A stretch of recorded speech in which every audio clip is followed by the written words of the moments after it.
Good evening, folks, or good morning, good afternoon, depending on where you are in the world, because we certainly have a worldwide potential audience, or anybody making videos about this has that. We've got people from many different countries, from Australia, New Zealand, America, Canada, you name it. European countries are very concerned about this ongoing miscarriage of justice.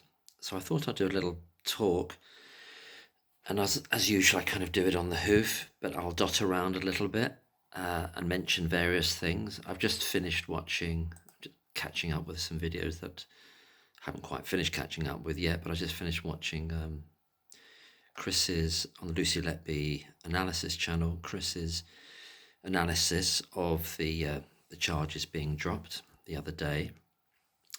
And that was really excellently done and very comprehensive. I may cover some of that ground, and I want to add a few things, or maybe let's sort of extend a few things or ask some questions about it anyway.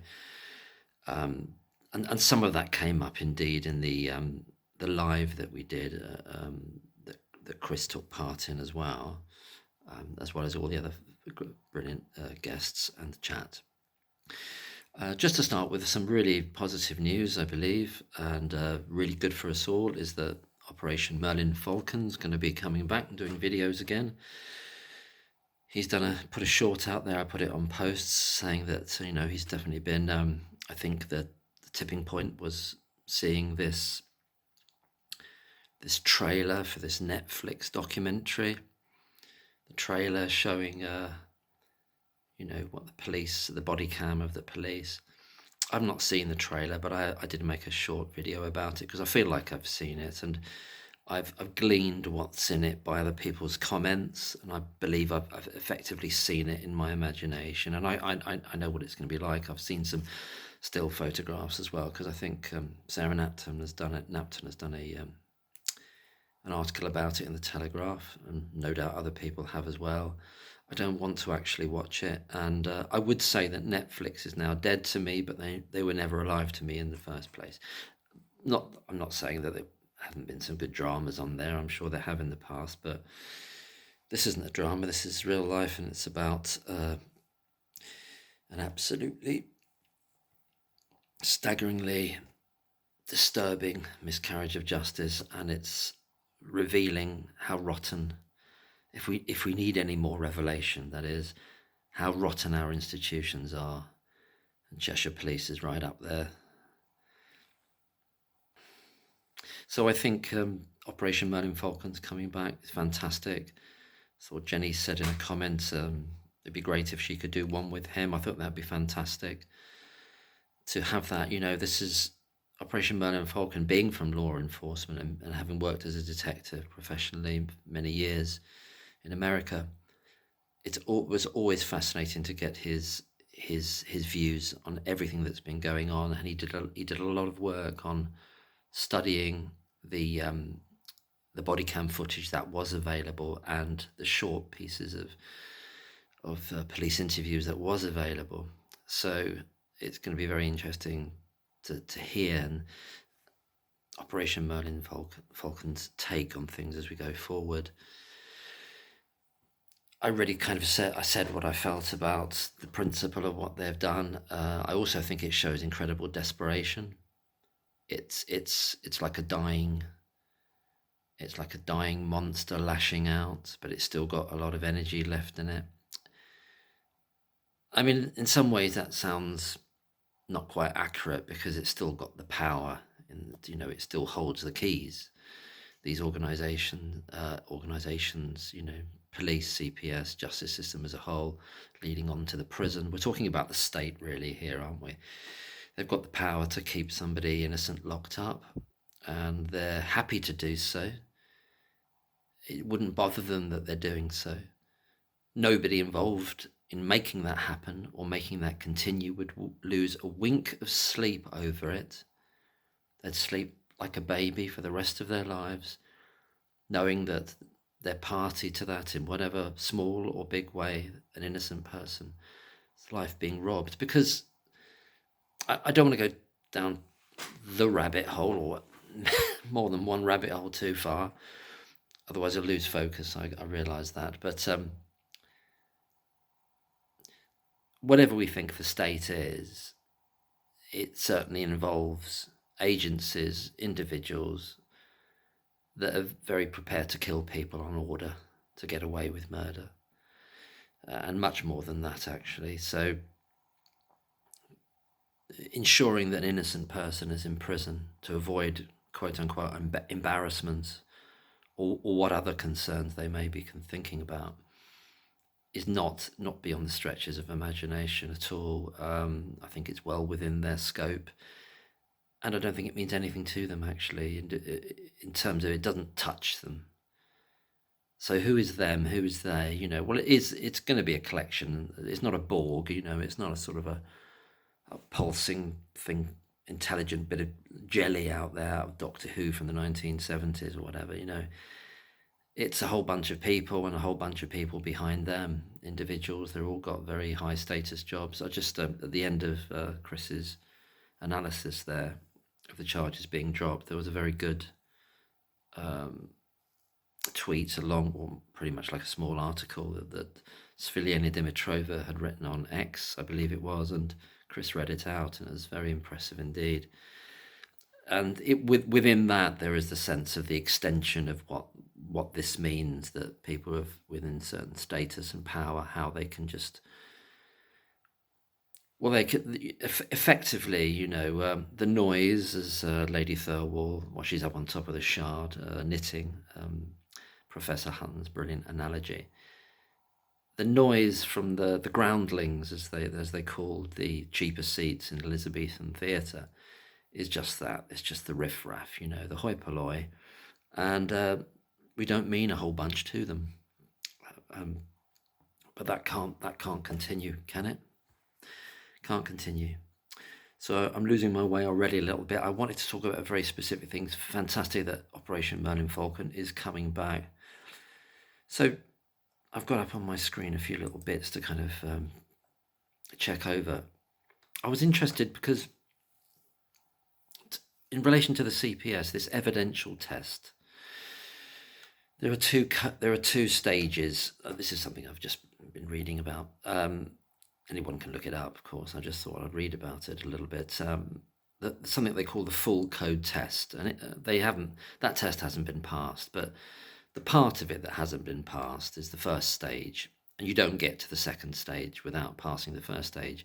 The second stage is the public interest stage, considered only if the evidential test is met, and asking if prosecuting is in the public's interest. Now, if those nine attempted murder charges and 2 murder charges had passed the evidential stage, clearly it would have passed the public interest stage, and they would have decided to set up a new date for the court, wouldn't they? The CPS, a new prosecution for these individual charges.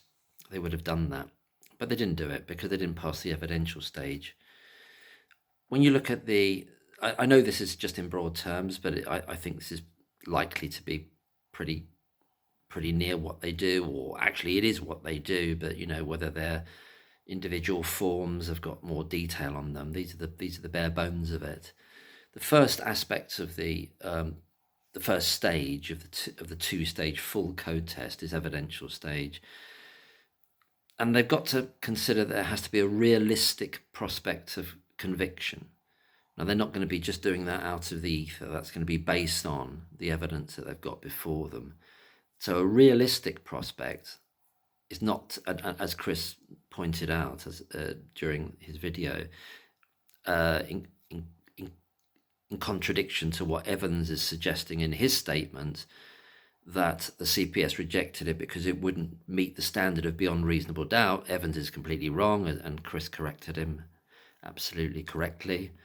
To say that is that the CPS just considered it has to have a realistic prospect, and all that simply means it has to have a prospect of conviction that is more likely, the individual is more likely than not to be convicted, as opposed to 49% or less, or even 50% or less. I think it's probably I know in civil cases it's there's a different term that's used, and I think if it was expressed as a percentage, it has to be over 50% likelihood, isn't it? In order to in order to convict someone there about the likelihood. It's a lower standard than beyond reasonable doubt anyway. But I won't get in the weeds there about civil trials, because we're not talking about that. Although Evans mentions it, doesn't he? I'll have to read up on that more to say anything about it. Back to this evidential test. So realistic prospect of conviction, an objective standard, it says here, asking if a jury or magistrates properly directed, well, if you got goss, you're not really going to be properly directed, but if you were, hypothetically, it would be more than likely than not to convict. Now, whether they express that as a particular percentage or not, it's just more than likely or not that it seems to say here. And now, talking about the assessment of evidence, the prosecutors, the people that were looking at the full file, that the goons, the unmitigated, thuggish goons, Cheshire Police sent them, these demons, they were looking at that evidence and they were deciding on 3 criteria. The first was, is the evidence admissible? And I think clearly they're not going to send totally inadmissible evidence to them. So I think it probably likely it met that bar. I would imagine it met that bar. They're not going to tell us, and as Chris says, they don't speak. They don't want to know. They don't want to tell us too much. We're just the plebs, you know. We're the plebs, and we don't really, even though they're publicly funded, and all that malarkey. So admissible, yes, it would have been admissible. We're getting into a bit more thorny areas here. The second criteria is, was it reliable what they received from the police? And a bit of an extension from that is it accurate and trustworthy? Well, accuracy, especially to do with medical matters, I'm not sure whether they would be in a position to decide how accurate it was. They'd have to look at this is something I'll talk about later, about who these expert or experts might have been that helped the Cheshire Police in this instance, with this full file that got knocked back by their mates in the CPS. I would imagine they would defer to the credentials of the experts concerned that have supported the charge sheet or the file of evidence that they've received, and they would also base their trustworthiness based on those credentials as well. So I'm not sure that they're rejecting it because they don't think it's reliable. And then the third evidence assessment. See, I'm assuming these 3 criteria here are going toward the realistic prospect of conviction. So far, admissible, yes. Reliable, kind of. I imagine they would. I mean, this is all supposition. I get that. And then the last one is credible. Are there reasons to doubt its truthfulness? Now, I think it might have passed that, because I don't think the CPS are going to be thinking the police are deliberately lying to us, although I'm sure they've come across situations where it's turned out that they have lied to them. And the other way around, in terms of corruption, in terms of the CPS directing the police and breaking the law in so doing by telling the police not to employ or continue to employ Professor Hutton. And I think it's doubtful whether the CPS thought the witnesses, if the medical witnesses or the witnesses whom I believe are likely to be one or more or most of those consultants that created the persecutory energy to begin with and got this into an investigation, a formal investigation back in 2017. I think they're involved as witnesses, and then experts in the plural. So the police say experts with an S. So there's more than one expert. Is the CPS likely to think that they're going to doubt their truthfulness? I don't think so. So this is curious, isn't it? So those evidential assessments, admissible, yes. Reliable, as in accuracy and trustworthy. Who are they to gainsay experts in a medical field? CPS aren't medical experts, so And why would they deem them untrustworthy? And why would they doubt their truthfulness? But there's other things. There's some more criteria here, and I think this is where it comes to. This is where it's going to tip them. And the next one is defence consideration, and this really hit me strongly. Defence consideration, and I'll read the line that comes after it. The potential defence case and how it might affect the prosecution's prospects are crucial factors. I'll read it again. The potential defence case, so if they did bring this, what would the defence case be, and how it might affect the prosecution's prospects are crucial factors.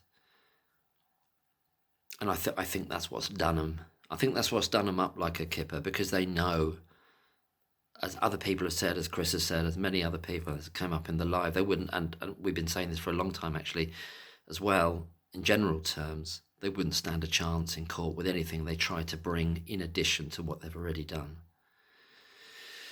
Which begs the question, which I asked in the live and other people have asked as well, I know, why did they start something they couldn't finish? So I think in terms of evidence assessment, they could have gone with it, but we're not in Kansas anymore. We're not in 2022 anymore. And in fact, we're not in July 2025 anymore when the police submitted this.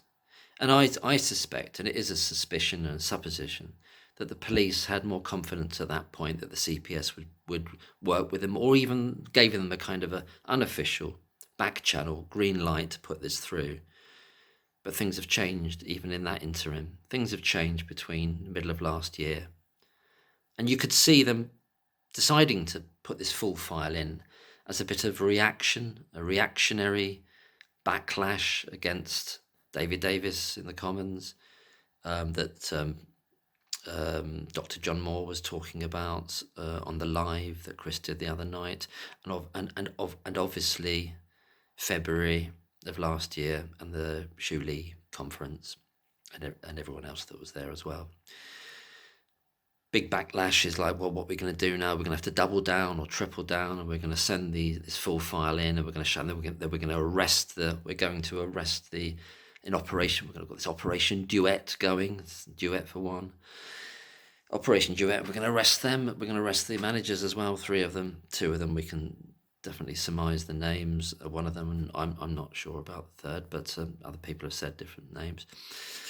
So they were going all for it in a backlash mode, a backlash energy. And I believe they were doing that, not pissing in the wind and not feeling like they'd be unsupported in it, thinking that the CPS would support them. You know, the idea of the establishment sticking together, the state would support them. I think they've been given a nod back in the middle of July. Have you got any more you can do? Well, throw that at it then. I'm talking about people outside of Cheshire Police, whomsoever they be, telling them to do that, whether it's the CPS or other people. I'm talking about the state, talking about the establishment, figures whose names we won't know, directing them to do it. But things have changed. That brilliant Bob Dylan song, Things Have Changed, from an amazing film called The Wonder Boys, which I'm going to play in a minute. I just love that song. But yeah, defence consideration has stitched them up, because they really, really, really know now that they wouldn't stand a snowball's chance in hell if they took anything further to court. And then that leads to the decision where the evidential stage must be rejected. The evidential stage is failed. You don't meet the bar because you don't reach more likely than not. It says here, this is a higher bar. My hand's getting stiff. Occupational hazard. I'm just holding the phone. This is a higher bar than what a court requires. Sorry, let me just read that again. More likely than not. That's not making sense. This is a higher bar than what a court requires. Conviction only if sure. No, sorry, that's been written wrongly. It's obviously a lower bar, isn't it? It's not a higher bar. more likely than not is not a higher bar than conviction if sure or beyond reasonable doubt. That's the higher bar, isn't it? That's the higher bar.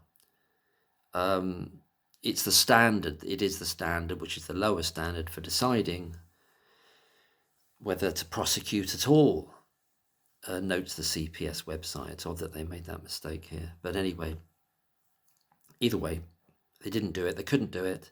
I don't think it's on the evidence. They would have done it if they could have. It's all about the defence, and that's where they were stuffed, because they knew they'd get absolutely hammered into another dimension, But not only hammered about these cases that they would seek to bring, these additional cases, it would act as a searchlight back in time, back to all the other cases. I'm still uneasy about, or a bit unsure about. I know what I said about we're in different times now. Even the difference between July 25 when they sent this full file in. Maybe it was just an act of hubris. Maybe they just thought they could get away with it and that it would die down. Maybe they just thought things would die down. That's how arrogant or foolish, or that they can't see ahead, or they're not appreciating reality, and they don't know their limitations. Back to Clint Eastwood's thing. Man's got to know his limitations. They don't know their limitations, and we're in a world that's far surpassed their limitations already, and they know it. You see, they know it. But it's still curious to me, why start something you can't finish, and that there's a possibility it's going to be rejected like this. Although that's why I say I think they were given the nod to go for it, because it's all politics. This is, in my view anyway, this isn't a bunch of people thinking, right, what we're going to do now, and they're all acting in isolation. There's a huge amount of interactions going on here with a lot of different agencies, with Thirlwall, with the state. You might want to call it the deep state. I won't go down that rabbit hole too far, but in other words, there are people that we're not aware of influencing things, influencing decisions. And that's why I think I and other people were on felt such a boost from this, because it augurs good things to come. It's a major blow. It's a major blow to them. I don't want this video to go on too long. I was going to start going through. I don't want to do it unnecessarily and repeat things that Chris has said and other people have said, or that we were talking about on the live the other night. I think I'll just do a little bit more about who is this expert? Who is this expert or experts? I'm just going to pause it a minute. Okay, I've just called up the Cheshire Police cope. I don't know if you've come across that expression, when somebody, they're on the back foot and they're trying to think of some excuses, but it's just feeble and it's like desperate, and you can see all the joins. It's a cope. So that's what the kids on the internet say, that it's such a cope. Evans's statement is a cope. The CPS statement's a cope. Cheshire Police's statement is like a ultra cope. Anyway, this is part of their cope when they talk about, just to quote from it here, we are deeply grateful to the experts, plural, and witnesses who have contributed to this investigation. So experts, I think people are probably quite safe in assuming that Dr. Yoxall was their expert. And he's just to remind ourselves, he's got a medico-legal practice, certainly since he retired. So he's kind of like an Evans kind of character. I'm not saying he's like Evans, but he's doing that same kind of thing in terms of a business for himself. He's a medico-legal guy now. So it's quite, we know that he was kind of in charge of whether he got paid for it or not. I did some FOIs trying to find out who got paid where, when. Sometimes they're a bit cagey about that. They obviously are a bit cagey about it. Always give me an idea about who to. I'm going to ask Cheshire Police. I'm going to ask Cheshire Police who they pay. They might not tell me, might they? Who they pay, who their experts were for this full file, because I want to know who it is. Now, because it says experts, so you've got Yoxall.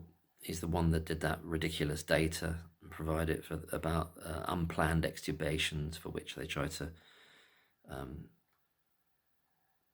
blame Lucy for. But the preponderance, I think it's 9 out of 11, isn't it, of charges that they brought and sent to the CPS were alleged to have been happening in Countess of Chester Hospital. So could that be Yoxall as well? But if it's just one, if Yoxall's doing it all, then why are they saying experts in the plural? So let's park Yoxall for a minute. So who else could it be? We know it's not Evans. Evans has said, I don't know anything about these. And just to recap, you know, he'd sent in a very large number, 25 other cases, in quotes. Now, whether a case is individual children or multiple incidents for less than 25 children, as it were, we don't know, because they kind of use these words, cases, in not always an accurate way and not always the same way. But that being said, Evans's 25 cases that he chucked in either in 2018 sometime or in 2023, or even he did it twice, 2 lots of 25. And this is based on reporting in the New Yorker and the Private Eye. Whether it's 2 lots, it sounds unlikely to be 2 lots. It sounds absurd, but we're in very absurd and sinister and absurd times and a world here. But let's just say it's one set of 25. They were obviously thought to be even less credible than the ones that the CPS have rejected. Or is it a case of not so much being less credible, but going back to that test here, the evidential test, the criteria about defense consideration? They know they'd get smashed over that, because they'd seen already how badly the boot has been put into Evans's crap from the 2022-2023 trial. They've seen all that already, haven't they? So if they, well, we can never bring this cretin back on the stage. We can never bring this sociopathic cretin Evans back on the stage anymore. We need new experts. So I did that video quite some time ago about the fickle fancy of the hummingbird. You know, they're leaving Evans behind, looking for other people that can help them. So it's not Evans anyway. You know, it's not Evans. The long and the short of it is that. Is it Bowen? Is Bowen involved still? There was some talk at some point in time that she might have been involved. I might have missed something if somebody has said or found out categorically that she wouldn't have been involved in this. Is it Bowen? Bowen, as we know, certainly wanted to continue as a medico-legal witness or expert. My understanding and from memory, the Lucy Letby case was her big first bite at the cherry of that world. Did she continue? Is she one of the other experts? I really want to find out. There's another potential candidate, and I'm not saying it is this person. I'm not accusing them. It's not about accusing anyway. But it's just trying to find out. I want to know who it is. And I want to know what their background and what their links are. And the other potential person I'm wondering about is a doctor called Dr. Rajiv Mittal, who was at the CDOP meeting in 2017, the Child Death Overview Panel meeting in 2017. He was out there. He was a paediatrician at Countess of Chester. So his name is Dr. Rajiv Mittal. And you can find him online on this website, which represents almost like an agent, in the same way that Ravi Jayaram had an agent for his showbiz world. You kind of got an agent if you're a medico-legal witness, stroke expert, stroke expert for the court, or witness for the court, whatever Evans said about himself. He didn't want to be too flash, did he? He didn't want to be an expert. But Dr. Rajiv Mittal, who obviously also has a medico-legal practice on the side, you know. I'm presuming he's still working as a paediatrician, but he is appearing in court as a medical. I know Chris said, and I'm not sure where the sources are for this, in terms of people are saying that it's a neonatologist, this extra expert, and it may well be. As far as I'm aware, Dr. Rajiv Mittal is not a neonatologist. Is it a neonatologist? I don't know. Do we know that for sure? It possibly could be one. Is it someone that they just don't want? You can imagine they don't want anybody to know that they're involved in it. But it would have to, had they progressed it through the CPS, they would have had to become known, wouldn't they? And they would have been prepared to give evidence in court, wouldn't they? And they would have been chained to the zombie cases and the zombie information to a degree anyway, that Evans produced, because that's what it's all being predicated on. But they believe in their arrogance that because Lucy Letby has been wrongfully convicted for all those other murderers, that creates all the power for them in a sense, and you never have to revisit that, but they can use that. They can always use that for any potential future jury to say, like Goss would say, well, I'm not telling you that you have to consider the circumstances of this case and this alone, dear jury, but you can also consider that the person being charged here, or who has been charged, actually has been convicted of 7 murders, and X number of attempted murders. And that's what they believe they could pull off again, but obviously they didn't and they couldn't. So Dr. Raj Mittal, paediatrician, medico-legal practice, like Yoxall's got, or is it another? Is it someone else? And who is it? And the other part of that statement, I'm going on a bit long now, I'll just finish this now. The other part of that statement from Cheshire Police is witnesses. So those witnesses, I suspect, or I assume, would be any number of those consultants, whether they're still in Countess of Chester employ or not. So they would include somebody like Gibbs as well.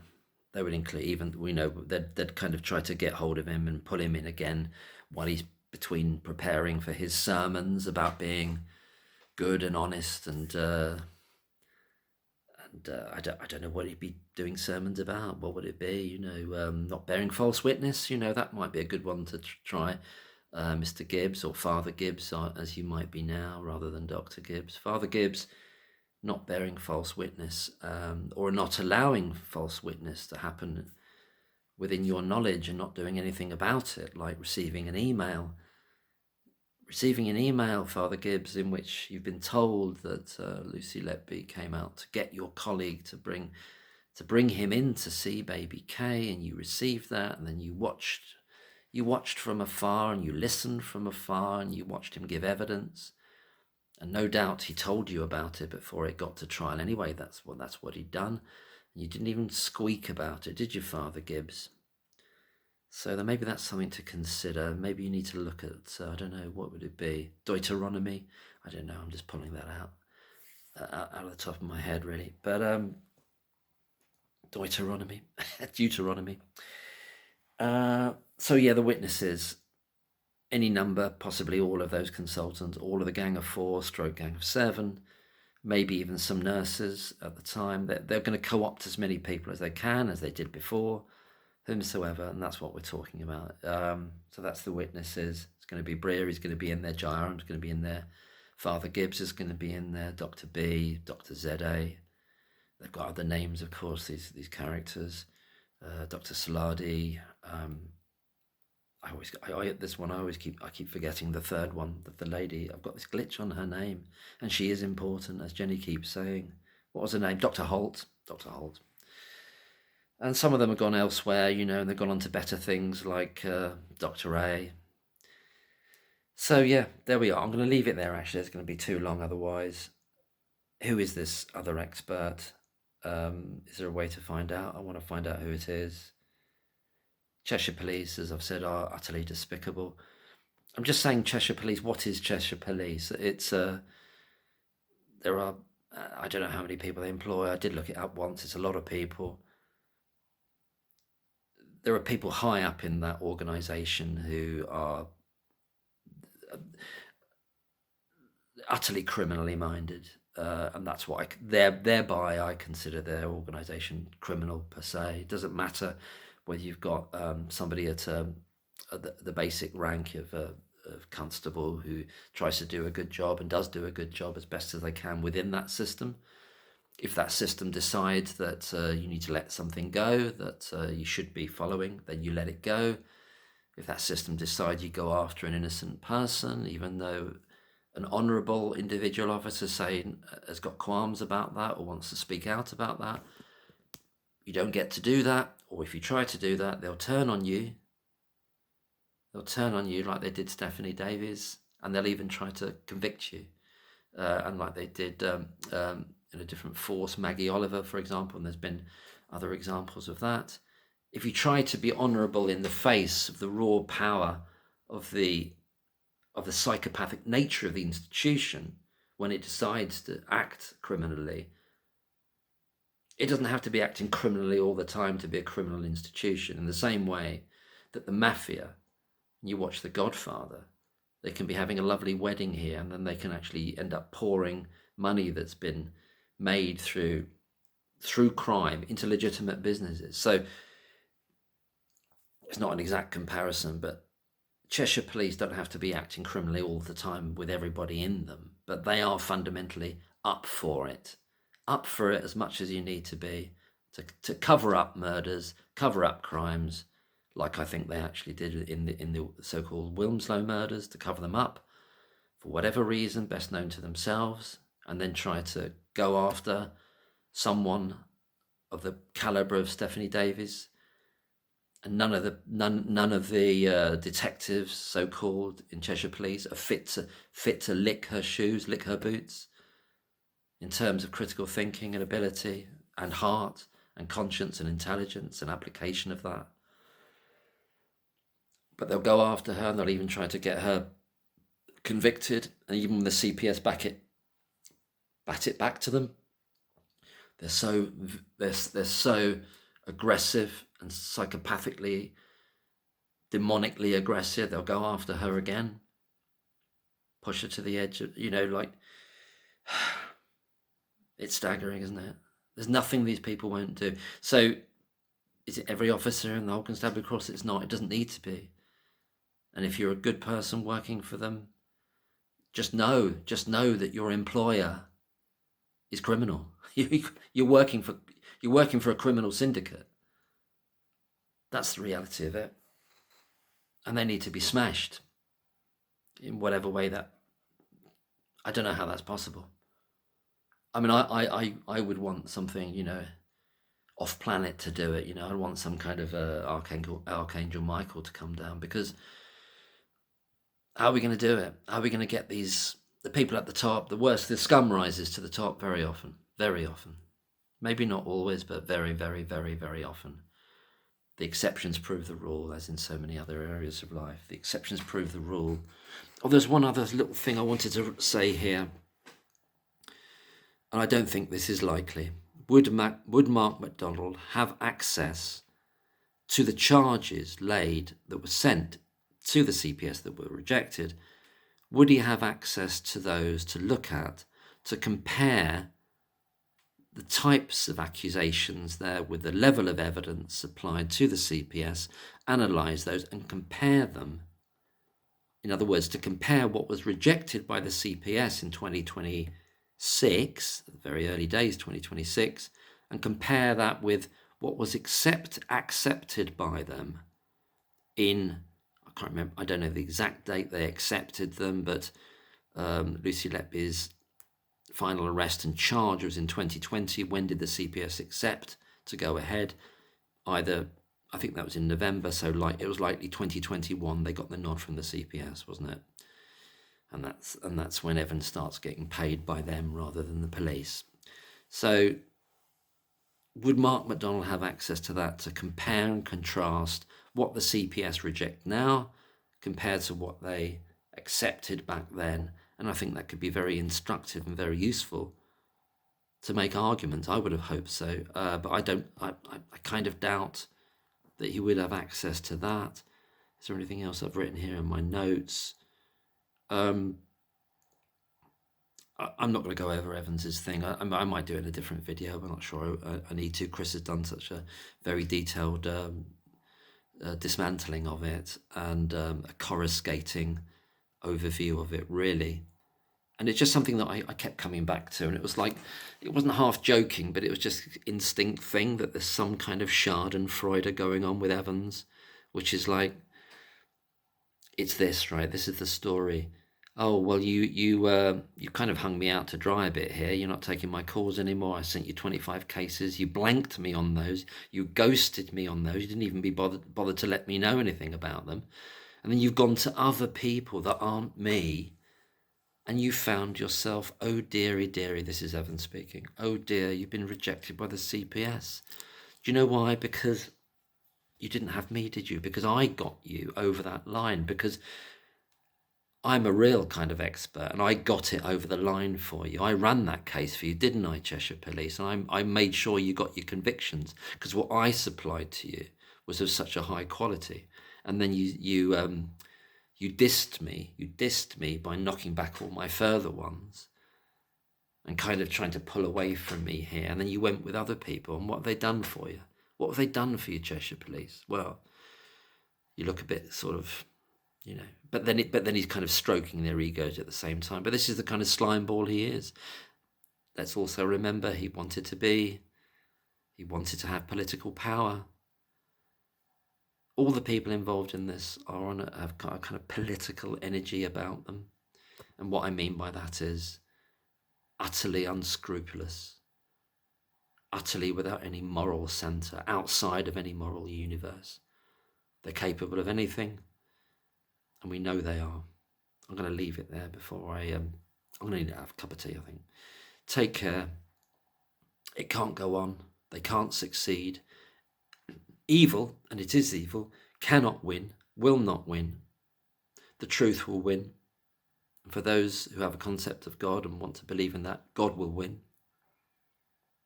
Rightness, right is might. They're still on that idea of might is right. And it can work for a short time, even a medium time, but in the end, it ain't going to work. It's not going to work for you, Cheshire Police. You're going to fall. Now, our world and our society and the state, or whatever that is in such a parlous situation that will they ever be held accountable? And this comes up in Dr. Dimitrova's statement. In other words, there's so much going on in the world. Will they ever get to these people? And will they long it out? Will they kind of stretch out for years? The thought of that is unbearable to think about, isn't it? That's why we're all doing what we're doing, all of us. And there are thousands of us, many thousands of us. And in the wake of the many thousands of us are, I think, tens and hundreds of thousands of people who have significantly moved towards a great disquiet about the convictions. And that's a massive movement. And I think the job is now, and I think it's going on as we speak, is to move that into millions. And I think it could well be there already, but it's maxing that. Go Max. And thanks very much for listening. Take care. All the best. Bye.